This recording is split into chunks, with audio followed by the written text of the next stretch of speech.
মানুষ দাজ্জালের মতো, যে দাজ্জাল আসলে দুনিয়াতে মানুষ যে কষ্ট পাবে, দাজ্জাল যে মানুষকে বেঈমান বানানো, অতি সহজে মানুষের ঈমান নষ্ট করবে, সেরকম একটা কঠিন পরিস্থিতি কবরে মানুষ হবে। সেটা কি হবে? আল্লাহ রাসূল সাল্লাল্লাহু আলাইহি ওয়াসাল্লাম বলেছেন, দাজ্জাল যদি তোমরা কেউ পাও, কোন মানুষ যদি দাজ্জালের সম্মুখীন হও, তাহলে তোমরা সূরা কাহাফ তেলাওয়াত করো। সূরা কাহাফের মধ্যে দাজ্জালের কথা বিশাল বিস্তারিত আলোচনা আছে।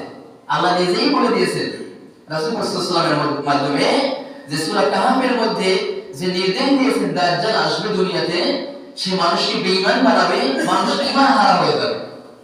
যাদের অল্প ঈমান, আমাদের কিন্তু দুর্বল ঈমান, আমাদের ঈমান কিন্তু মজবুত কম। তো আমাদের দুর্বল ঈমান যারা আমাদের মতন, আল্লাহ যদি রক্ষা করেন তাহলে হয়তোবা আমরা মুক্তি পেতে পারি।